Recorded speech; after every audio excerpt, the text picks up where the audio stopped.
Good morning guys, Teacher A here and welcome to Gurong Pinoy sa Amerika.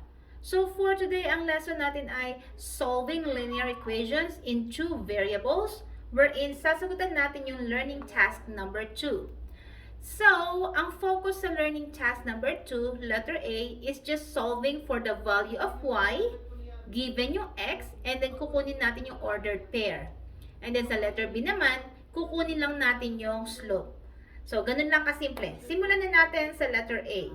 So, sabi sa letter A, complete the table given the linear equation 2x plus y is equal to 3. So, sa given natin, meron ng sagot yung una, wherein yung value ng x is negative 2, y is 7, and then yung ordered pair natin is negative 2, 7. So, hahanapin natin yung value ng y if x is 0, 2, 5, 8, and then after that, kukunin natin yung ordered pair. So, paano ba yun? Let's start with 0. So, what is the value of y when x is equal to 0? So, paano ba yun? So, gagawin lang natin yung given na 2x plus y is equal to 3. Papalitan lang natin ng 0 yung x. So, 2. And then, instead na x, papalitan ng 0. So, magiging times 0. And then, kokopyahin natin yung rest ng given. Plus y is equal to 3. So, 2 times 0 is 0. So, makakancel out na yun. Matitira na lang is y is equal to 3. So, therefore, if x is 0, ang y natin ay 3. Ang ordered pair natin, mauuna si x, that's 0. Followed by y, which is 3. Yon, ganun lang kasimple. Okay? Now, next, what is y if x is 2? So, lagay natin dito. When x is 2, solve natin ulit. So, 2 ulit, kopyahin. And then, instead na x, papalitan natin yung value ng 2. Then, plus y is equal to 3. So, solving. So, 2 times 2 ay 4. And then, kopyahin. Yung plus y equals 3. And then, solving for y, kailangan si y lang ang nasa left side. Si 4 tsaka si 3, pagsasamahin natin. So, si 4, ililipat natin sa kabila. Si y lang dapat ang nandito. So, y equals, kopyahin si 3. Si 4, tinranspose, nag-jump over sa equal sign. Positive siya. Kapag nag-transpose ka, mag-iiba ng sign yung number. Positive, magiging negative 4. Okay? So, solving the right side, y is equal to 3 minus 4 is negative 1. So, therefore, if x is 2, y is negative 1. So, negative 1 to. And then, after that, kopyahin natin yung x. Ang x natin ay 2. And then, ang y natin ay negative 1. So, that's our ordered pair. Okay? So, this time, if x is 5, what is our y? So, we have here, when x is equal to 5, ano ngayon si y? So, katulad ng step natin kanina, papalitan natin si x ng 5. So, kopyahin si 2, x, that is 5, palitan, and then kopyahin yung natira na plus y is equal to 3. So, solving this one, 2 times 5 is 10, plus y is equal to 3. Para ma-solve si y, ililipat si 10 sa kabila. Pagsasamahin natin yung both numbers. So, si y na lang ang nasa left, equals 3. Ilipat si 10, magiging negative 10. So, therefore, y is equal to 3 minus 10 ay negative 7. There. So, if x is 5, y is negative 7. So, therefore, ang ordered pair natin, mauuna si x, which is 5, followed by y, that's negative 7. Okay? And the last one, if x is 8. So, what is y when x is equal to 8? So, same procedure. Si 2x, Ibig sabihin, 2 times x, si x ay papalitan ng 8, so magiging 2 times 8, plus y is equal to 3. Solve natin, 2 times 8 ay 16, plus y is equal to 3. Para ma-solve si x, 616, ililipat sa kabila, ita-transpose, magiging negative. So, y is equal to 3 minus 16. Therefore, the value of y is negative 13. Yan. So, if x is 8, si y natin ay negative 13. Therefore, yung ordered pair natin, ang value ni x ay 8, followed by y, negative 13. Okay? So, that's learning task number 2, letter A, completing the table. Now, let's move on with letter B. So, ang letter B, ang sabi, determine the slope of the line given 2 points. So, kukunin natin yung slope natin. So, ano ba yung formula ulit ng slope? Slope represented by letter M is equal to y sub 2 minus y sub 1 over x sub 2 minus x sub 1. Or pwede rin magkapalit. Pwedeng y sub 1 minus y sub 2 over x sub 1 minus x sub 2. Ang mahalaga, yung y yung nasa taas, x ang nasa baba, and kung ano yung nauna rito sa taas, kung nauna si sub 2, mauuna rin yung sub 2 ng x. Okay? So, paano natin kukunin yung slope given tong 2 points na to? First step, lagyan natin ng label yung given para hindi tayo malilito. Yung first ordered pair, sila yung mga sub 1s. Yung second ordered pair, mga sub 2s. So, we have here, x sub 1, y sub 1. And then, ito naman, x sub 2, y sub 2. Okay? So, that's the first step. After i-label, second step, isulat natin yung formula. So, we have, formula ulit natin ay, m equals y sub 2 minus y sub 1 over x sub 2 minus x sub 1. And then, third step, i-plug in natin yung mga values ng mga y's and mga x's natin. So, y sub 2, base sa given, that's 6, minus, ang y sub 1 natin ay 4, over, ang x sub 2 natin ay 1, minus, ang x sub 1 natin ay negative 2. Yan. Kaya mahalaga na i-label natin para madali tayo mag-plug in. Okay? Next. Solving this one. 6 minus 4 ay 2 over yung ilalim natin. Negative, tsaka negative, double negatives tayo. I-simplify natin. That will become positive. Negative times negative ay positive.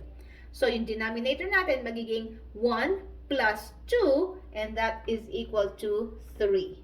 So, therefore, our slope for number 1 is 2/3. So, ganun lang kasimple. Next, number 2. Okay, number 2, ang given natin ay negative 3, negative 1, and 5, negative 5. Again, first step, lagyan natin ng label yung mga given. First ordered pair, sub 1s, second ordered pair, sub 2s. X sub 1, y sub 1. X sub 2, y sub 2. Okay? Next step, isulat natin yung formula natin, which is m is equal to y sub 2 minus y sub 1 over x sub 2 minus x sub 1. And then, after that, ang next step natin ay i-plug in yung mga values. So, si y sub 2 ay negative 5 minus si y sub 1 ay negative 1 over x sub 2 ay 5 minus si x sub 1 natin ay negative 3. Okay? I-simplify muna natin yung mga double signs. Si negative, tsaka si negatives here. So, kopyahin yung first term ni negative 5, and then negative plus negative magiging positive 1 over, kopyahin si 5, and then negative and negative again magiging plus 3. So, solving for m, we have negative 5 plus 1, magkaiba ng sign, i-minus natin, that will give us negative 4 over 5 plus 3 is 8. Now, pwede bang i-simplify yung negative 4 over 8? Yes. Kasi si 4 tsaka si 8, pwedeng i-divide by 4. So, this is divided by 4, divided by 4.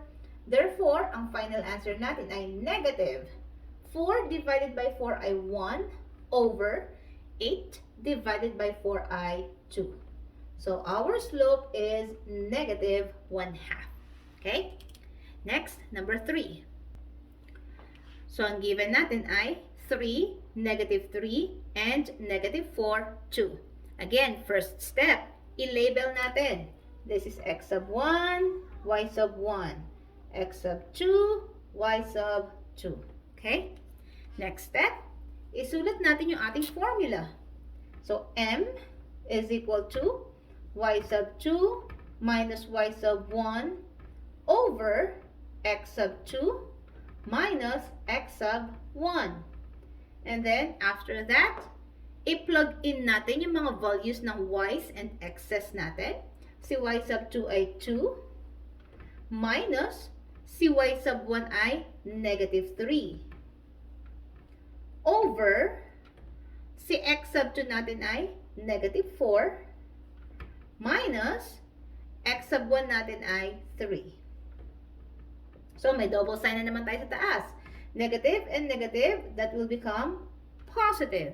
So, yung nasa taas natin ngayon ay 2 plus 3 na. And that will give us 5 over negative 4 minus 3, both negative. So, i-add 4 plus 3, 7. Both negative sila. So, kokopyahin natin yung sign. Yung common sign which is negative. Therefore, our slope is negative 5 over 7.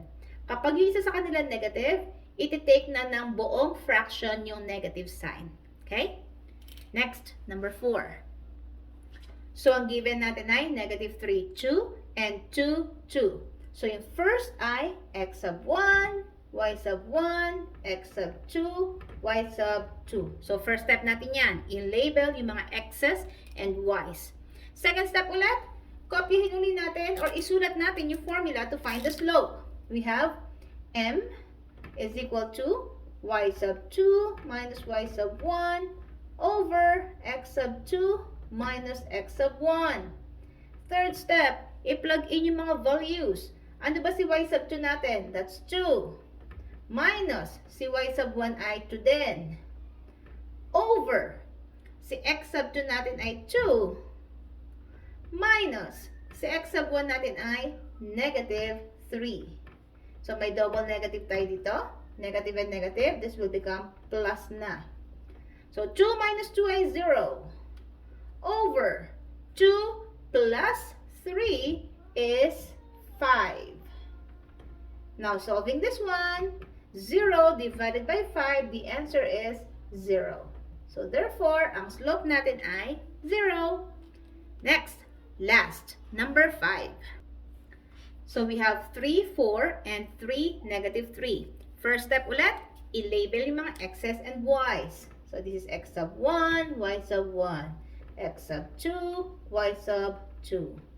Second step, isulat natin yung ating formula for finding the slope. So, m is equal to y sub 2 minus y sub 1 over x sub 2 minus x sub 1. And then, third step ay i-plug in yung mga y's and x's. Y sub 2 is negative 3 minus y sub 1 is 4 over x sub 2 ay 3 minus x sub 1 ay 3. So, solving this one, negative 3 minus 4 ay negative 7. Same sign. So, i-add and then copy the common sign. Over 3 minus 3 ay 0. Now, pwede bang i-divide ang any number by 0? No. The answer is undefined. Yan. Or undefined. There you go. So, kung natuto kayo sa ating lesson for today, kindly give me a like para share to ni YouTube sa iba. And please, if you are not yet a member of my community, paki-click yung subscribe button, pati na rin yung notification bell para updated kayo sa mga latest videos na ginagawa ko. And please don't forget to like my Facebook page, my Facebook page, Gurong Pinoy sa Amerika by Teacher A, para makapag-request kayo ng mga lessons na gagawin natin ng tutorial video next time. Okay? That's all for today. See you in my next video. Paalam!